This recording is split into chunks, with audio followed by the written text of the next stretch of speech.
Hari ini adalah masa depan. Dan untuk itulah semuanya kita berkewajiban menyambut masa depan itu. Dan menyambut masa depan itu, satu-satunya upaya yang harus bisa kita lakukan saat ini, segera lakukan perubahan yang berarti untuk membangun negeri ini, saudaraku semua. Kita berhak untuk melakukan itu. Tetapi dengan satu hal yang pasti, kita mau mengingatkan siapa saja, para pihak. Jangan paksa emosi rakyat untuk sampai kepada titik batas yang mereka tidak lagi mampu menahan emosi dan kesabaran dirinya. Jangan paksa itu, karena kodratnya kita adalah manusia biasa. Semut pun ketika diinjak terus menerus dia akan melawan. Dia akan melawan. Maka kita perlu mengingatkan itu untuk apa? Agar persatuan kebangsaan kita ini yang telah kita miliki untuk melanjutkan pembangunan bangsa ini tetap terjaga.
Assalamualaikum warahmatullahi wabarakatuh. Selamat pagi menjelang siang dan salam sejahtera bagi kita semuanya. Tentu yang pertama sekali yang kita hormati, yang kita sayangin, dan yang kita banggakan, serta kita harapkan untuk membangun dan membela negeri ini, membawa gerakan perubahan. Calon presiden kita siapa? Siapa? Wakilnya siapa? Itulah dia, Anies Rashid Baswedan bersama Muhaimin Iskandar. Yang saya hormati rekan-rekan seperjuangan dari Koalisi Perubahan, baik dari keluarga besar PKS maupun dari keluarga besar PKB. Dan saya memahami di sini tentu amat sangat banyak sekali dukungan para relawan-relawan pendukung Amin yang saya hormati dan saya cintai semuanya. Hadirin dan hadirat yang saya cintai, tentu kita semuanya bersepakat puja, puji, dan rasa syukur kita kepada Sang Maha Pencipta, Tuhan Yang Maha Esa, yang masih memberikan energi yang positif kepada kita untuk bersama-sama memiliki kemampuan daya tahan. Di tengah terik panas matahari ini, kita tidak pernah mengenal lelah untuk bersama-sama memperjuangkan satu yang kita perjuangkan. Apa itu? Apa itu? Yang di atas saya tanya, apa itu? Di sana apa itu? Di sana apa itu? Perubahan itu, saudaraku semua. Memang pada dasarnya itulah yang kita harapkan. Karena kita memahami perjalanan kehidupan kebangsaan yang ada pada saat ini sedang mengalami tantangan yang cukup besar. Tantangan yang datang dari dalam maupun tantangan yang datang dari luar negeri. Kita mempunyai begitu banyak permasalahan dalam seluruh aspek kehidupan kita, berbangsa dan bernegara. Maka untuk itulah, tanpa terasa hari ini adalah 496 hari mengenang kembali hari pertama Partai Nasdem mendeklarasikan calon pemimpin bangsa ini yang bernama Anies Rashid Baswedan. Kita memang mencalonkan Anies Baswedan. Ketika ada pertanyaan kepada diri kita, kenapa?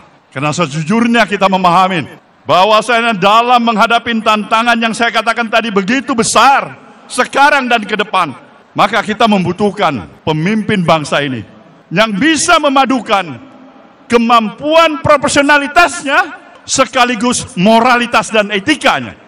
Sekali lagi saya katakan, kemampuan moralitasnya dan etika moralitasnya dengan profesionalitasnya yang sejalan, dan itu ada pada siapa?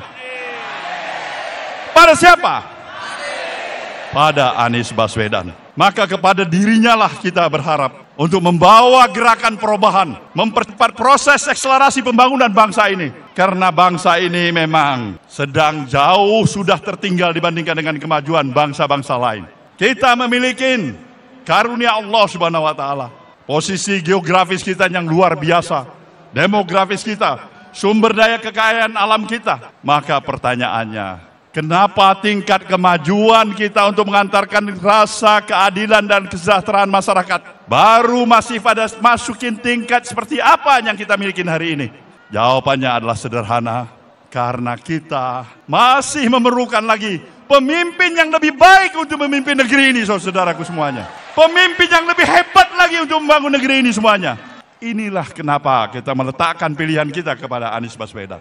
Maka di dalam hal ini, saudaraku semuanya, kita tentu bisa bersama-sama memahami. Dalam ukuran kurang dari 100 jam, kita akan menghadapi suatu momentum yang amat strategis yang bernama pemilu. Pemilu adalah merupakan hak konstitusional, hak-hak politik dari seluruh warga negara. Kita berkewajiban untuk melaksanakan itu, mempergunakan hak-hak politik kita. Karena pada dasarnya pemilu dilakukan setiap 5 tahun sekali adalah merupakan sebuah momentum untuk memberikan kesempatan kepada setiap warga negara. Untuk apa? Mengevaluasi sekaligus mengkritisi terhadap jalannya administratif roda pemerintahan selama 5 tahun yang sudah berlalu. Momentum ini tidak boleh kita lewatkan begitu saja. Inilah momentum kita untuk melakukan apa itu? Apa itu? Perubahan, saudaraku.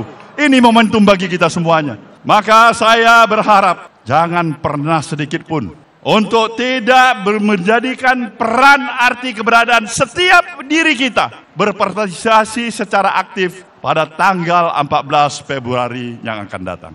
Kenapa? Karena inilah kesempatan kita. Kita memahami bahwasanya di dalam situasi yang seperti ini tentu layak kita berharap pemilu demi pemilu yang telah kita lalui, dan pada tanggal 14 Februari nanti adalah pemilu yang ke-13 kalinya kita akan laksanakan. Kita berharap banyak agar pemilu yang kita hadapin pada tanggal 14 Februari nanti adalah pemilu yang jauh lebih memberikan rasa kenyamanan, optimisme, dan berkualitas. Tidak pemilu yang kita hantarkan untuk sekaligus merusak sistem demokrasi yang ada pada kita di negeri ini, saudara semuanya. Kita sayang pada negeri ini, kita menyintai negeri ini. Maka untuk itulah setiap anak bangsa ini memang harus membangun kesadarannya. Dia tidak hanya berhenti hanya untuk kepentingan pribadinya, tapi kepentingan nasional kita, kepentingan masa depan anak cucu kita tidak kalah artinya, tidak kalah pentingnya dibandingkan dengan kepentingan kita pada hari ini. Hari ini adalah masa depan, dan untuk itulah semuanya kita berkewajiban menyambut masa depan itu. Dan menyambut masa depan itu, satu-satunya upaya yang harus bisa kita lakukan saat ini, segera lakukan perubahan yang berarti untuk membangun negeri ini, saudaraku semua. Saya ucapkan selamat pada saudara semuanya yang telah menunjukkan arti keberadaan saudara, yang ikut berpartisipasi pada pertemuan akbar kita pada hari ini. Itu artinya kita masih mempunyai harapan. Harapan untuk membangun masa depan bagi anak cucu kita ke depan. Harapan ini adalah harapan yang perlu kita jaga marwahnya, rohnya. Maka siapapun yang mencoba melakukan, katakanlah, menghalangin komitmen perjuangan kita untuk membawa perubahan, apa yang saudara lakukan? Apa yang saudara lakukan? Apa yang saudara lakukan? Kita berhak untuk melakukan itu. Tetapi dengan satu hal yang pasti, kita mau mengingatkan siapa saja, para pihak. Jangan paksa emosi rakyat untuk sampai kepada titik batas yang mereka tidak lagi mampu menahan emosi dan kesabaran dirinya. Jangan paksa itu, karena kodratnya kita adalah manusia biasa. Semut pun ketika diinjak terus menerus dia akan melawan. Dia akan melawan. Maka kita perlu mengingatkan itu untuk apa? Agar persatuan kebangsaan kita ini yang telah kita milikin untuk melanjutkan pembangunan bangsa ini tetap terjaga. Kita cinta persatuan. Pemilu adalah amanat konstitusi. Tapi tidak ada artinya pemilu kalau mengakibatkan perpecahan bagi kita sebangsa dan setanah air. Inilah kewajiban kita untuk saling menjaga diri. Kita bersikap proaktif, kita percaya diri, insya Allah apa yang kita perjuangkan akan mendapatkan ridho dari Allah Subhanahu wa Ta'ala. Maka pepatahnya menyatakan, Pulau Pandan jauh di tengah, di balik pulau si angsa dua. Perjuangan dan budi baik yang kita lakukan pastilah akan dikenang jua.